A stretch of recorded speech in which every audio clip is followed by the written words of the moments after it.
Hey guys, welcome back to yet another video. My name's Amanda for those who are new here, and we are all about peace, purpose, and prosperity. And today is gonna be all about healing, how to heal effectively. So if you are interested in learning how to do this, make sure you watch this video from beginning to end, because sis, you cannot afford to miss out. This is so important, and I just want to be able to share these tips with you. So make sure you like this video, comment down below, subscribe, and follow me on Instagram as well. Let's get started. 2020 has been a very memorable year for very many people, for all the wrong and right reasons. Many people said that 2020 was absolute trash. There was a pandemic, people lost their loved ones, like a lot of things happened. On the other side, there are also very many people who benefited in 2020, people whose businesses flourished, people who just had amazing things happen to them in 2020. So I just feel all in all, 2020 was a very memorable year. And for me, it is memorable as well for both of those reasons, good and bad, because on the good side, I graduated my master's, yay for me. I got engaged to my partner, I got married, so that is all amazing. I thank God, I'm very grateful for all those amazing things that happened. On the other side, there was the really low lows. I had a mental health crisis or a spiritual crisis, however you want to look at it. And I also I lost my father, and it was very difficult and it was very traumatizing just going through everything that happened. And I just want to share this with you so that you know you're not alone. Life is like this for everybody, and healing isn't linear. It also takes time. It can be difficult, so be gentle on yourself. So let's get started.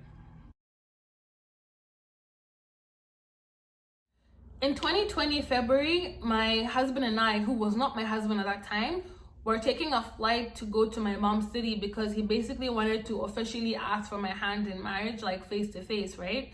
So while we were on the flight going to my mom's city, there was really bad turbulence. Really bad turbulence. For those who are familiar with taking flight, like if you have experienced this, like man, it isn't nice. And it was so bad that everybody in the flight was screaming, you guys. Everybody was screaming. And honestly, I thought that we were gonna die. I thought that I was gonna die. Like, it was like, that's it. This is it, basically. And I have never been afraid of taking flights. Like, I take flights a lot. I'm that person who has ever taken a flight from Nairobi, Kenya to Ethiopia and back to Nairobi, Kenya, and from Nairobi, Kenya to Johannesburg, South Africa, all on the same day. Like, I don't care. Like, I can take flights to and fro every day. I really don't mind. Like, I enjoy it.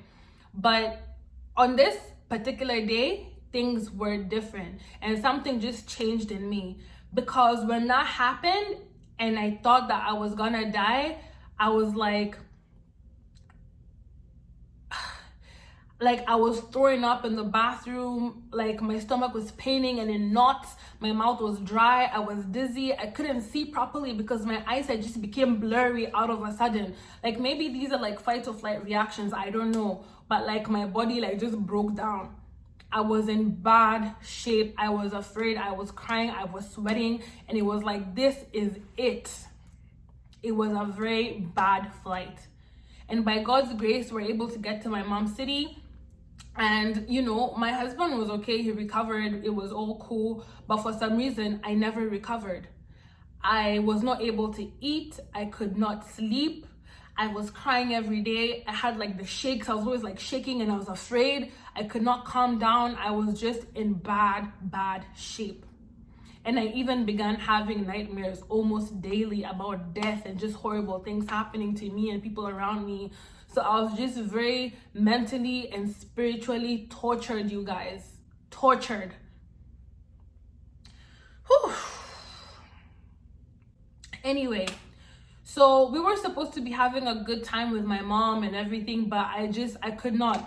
I was forcing myself to try and be there, but like I was afraid because I was thinking about the fact that we had to take a flight back. And I was like, if I take a flight back, I'm gonna die. Like that's what I believed in my mind. So I was crying and begging my husband to let us drive back, of which driving back will take us 2 weeks because this is from one side of Canada to the other, you know? And he just convinced me to get on the flight, and I was so afraid because I knew this is it. Anything can happen at any time. And that is true for everything in life. Anything can happen at any time. But for me, I knew like this is it. We're gonna die once we enter that plane.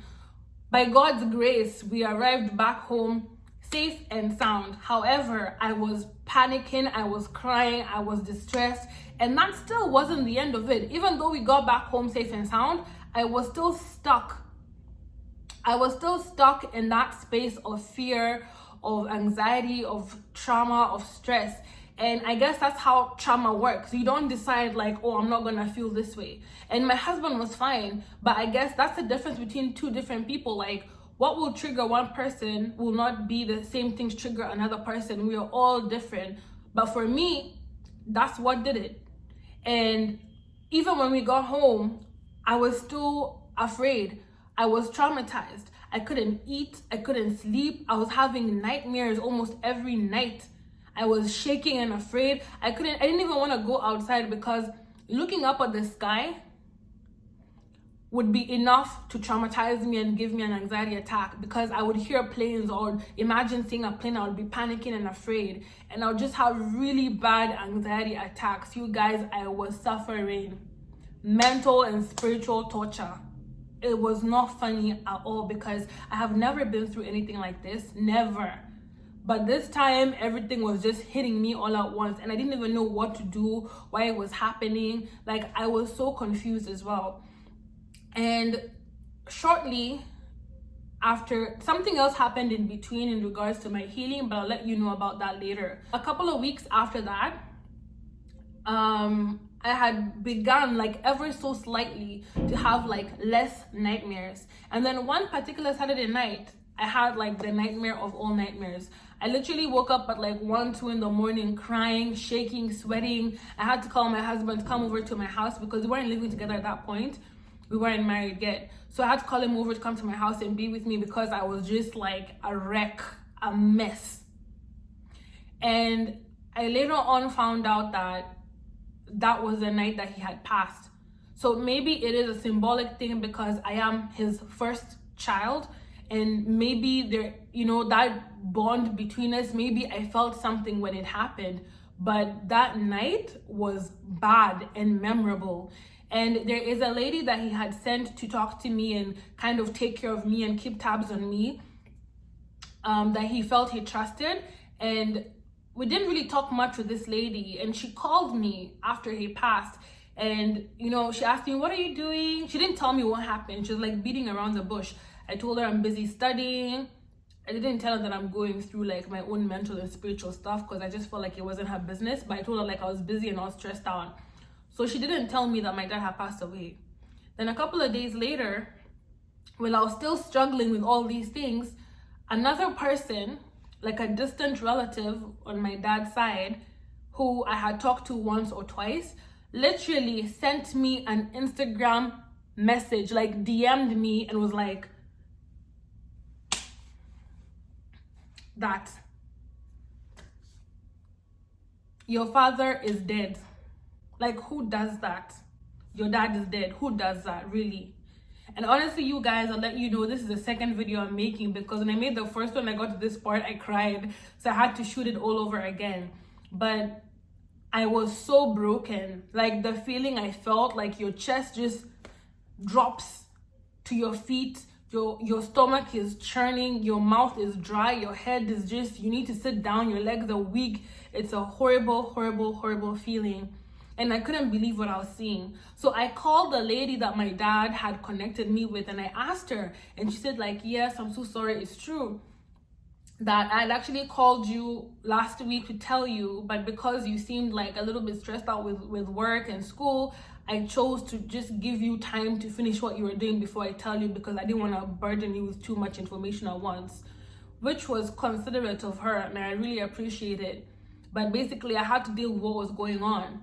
And I'll tell you guys this, in a roundabout way, I almost feel like maybe I went through the trauma I went through because I was obsessing about death. I was thinking about death, and I had begun to heal and cope with it in the ways that I'll let you know. So by the time my dad died a couple of weeks later, it was easier to digest because I was already thinking about death. I was already accepting how fleeting life can be.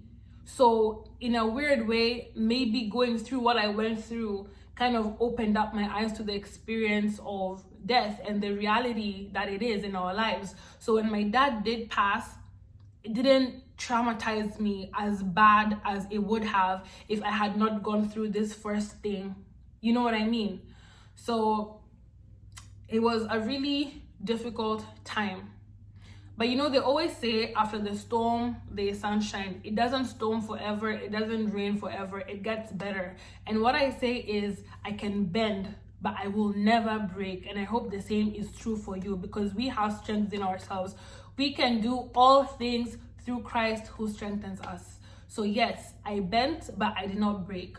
So enough of all that. I want to share with you guys what I did to heal. So the number one tip that I used to heal was prayer, meditation, and scripture. I am a Christian, and I know not everybody is, and that's okay. So I'm not trying to push anything of mine onto you, but I just want to share with you everything that I did and be 100% transparent, because that was my experience. In regards to the whole prayer and Bible thing, like, I feel like it's more of my husband that kicked it off for me, because one of the days that I was really struggling, like spiritually, mentally, before my dad even passed away, I was having a really difficult time, and I was in a night class, and I was panicking, I was stressed out, I was sweating, I felt like throwing up, and I just could not. So I had to leave the class. When I left, I went to the bathroom, I was washing my face, I was crying, and I called my husband, and I was like, you need to come and get me because I'm about to lose it. So my husband came instantly to where I was, and instead of him taking me home, we ended up going into like one of the classrooms to talk. And he was reciting scripture to me that he knows. He kept reciting scripture, and he made me write them down on a board. So I was writing them down on the board, saying them, repeating them over and over. We were praying together, and that really helped me, because me reading the Bible, repeating these scriptures, helped me to remember and reaffirm to myself the promises that I believe God has made to us. And that gave me strength, that gave me courage, and that gave me hope. With the prayer thing, that also helped me a lot, because I felt like I was able to express myself. I was able to commune with my Creator and just cry and shout and be like, why, God? It helped. And one of the most significant days, like actually that same day that my husband took me to the class and had me writing all those things on the board, there was a church that was open until like late at night. And we went to the church, and this dude put his hands on my head. He put his hands on my head, guys, and he prayed. He prayed for me. He was praying. And I'd never really experienced this side of him. Like, this is the first time that we were experiencing or sharing this level of intimacy together. We had never gone there. Like, yes, we had prayed together, but it was more, you know, I pray, you pray. Like, it wasn't that intense, but this was super duper intense. Like, his hands on my head, he was praying, he was reciting scripture, and like, I was crying, but at the same time, I was like, okay. Anyway, so this dude prayed, and that was the first day that I felt even a drop of peace and relief ever since this whole thing had begun. And you guys, I'm telling you, I cried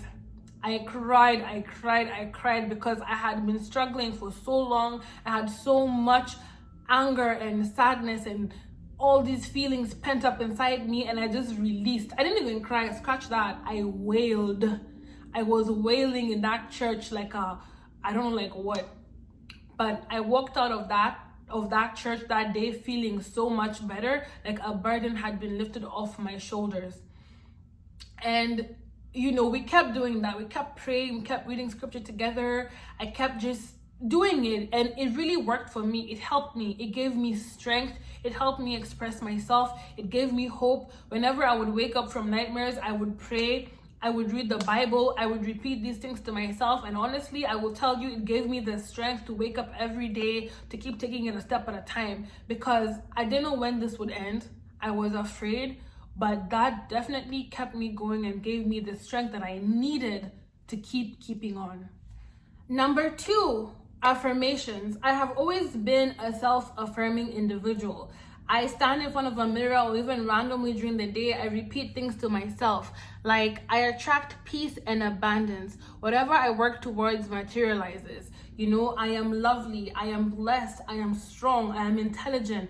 I say those things to myself, and I believe that it is very important to have positive self-talk. What are you saying to yourself? So affirmations helps to change your mindset, because I truly believe in the power of words. What are you saying to yourself? So if you take time and do affirmations, I promise you it will change your life. Check for this on YouTube. You can find all these resources online. Type in affirmations for self-love, affirmations for confidence, affirmations for healing, affirmations for heartbreak, Christian affirmations. Whatever you want, you will find it online. Check on YouTube, and I promise you, you will find what you're looking for. So just listen to it over and over and over. Repeat it to yourself, and I promise you will feel it. Try affirmations, get back to me, message me, DM me, comment down below, and let me know how you feel after trying affirmations for a week daily. Number 3, surround yourself with positive people who love you and make you feel safe. Your company matters a lot, especially when you're going through a difficult time. Your company really matters. I don't know why I'm talking and I'm doing this, because I'm feeling what I'm saying, you guys. I'm feeling what I'm saying because I know I'm telling you guys the truth. The people you have around you really matter. Are you around people that value you, people that make you feel safe, people that are supportive? Or are you around people that are pulling you down and making you feel worse about yourself? Because you can go share something with someone and they judge you and make you feel even worse than you did before you went to them. So who do you have around you? For me, I know there was a time that I was going through that, and I tried to share with someone, and that someone made me feel even worse.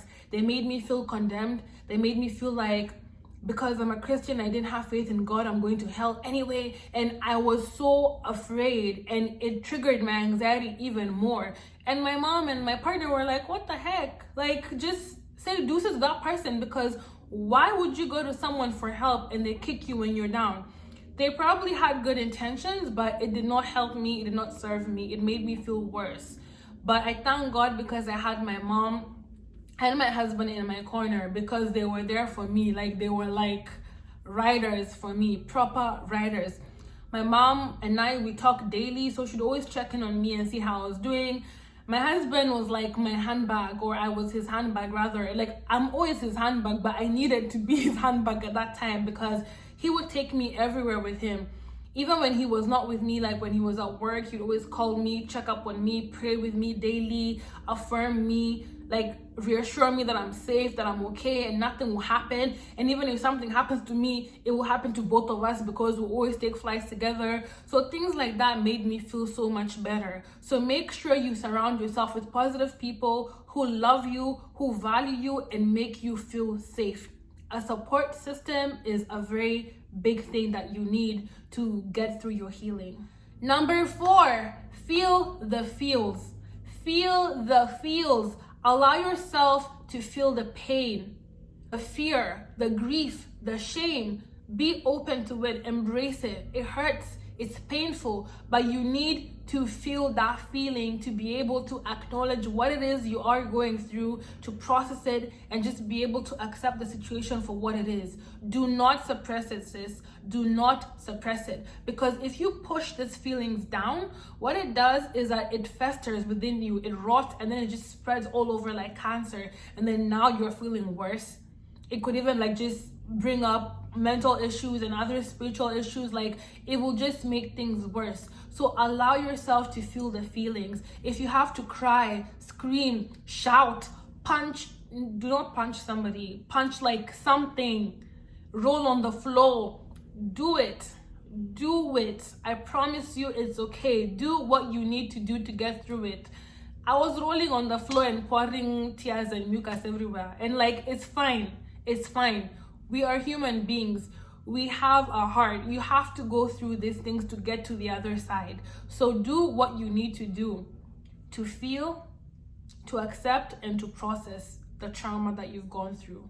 Number 5, and a very important part of healing, is therapy. THERAPY, therapy. It is so very important because this is basically an objective party, a professional who has been trained to basically help you organize everything that is going on in your mind, to hold up a mirror to you and have you look back into the mirror and see, okay, so this is what is happening within me, to help you understand yourself better, to help you figure out what is going on within you. They're not teachers. They don't give you answers like, oh, do this, do this, do this. But I promise you, the way they work, they will help you figure out what is going on. I found out that one of my defense mechanisms was trying to take control because I felt so helpless in that moment on that flight. After that, I wanted to control everything around me because I never wanted to feel helpless again, you know? And different people react in different ways. So even when you're out there and you see people around you acting mad, moving mad, people who are really mean, people who are very abusive, people who are very mistrusting, there's a reason for all that. So therapy is so very important. It gives you someone to be able to vent to. You're able to express, you're able to understand why you feel the way you do. They will help you sort and figure out everything well. It will also help you understand other people, and then you're not gonna take it personally when other people are moving mad. Do you know what I mean? So therapy is something really important to invest in.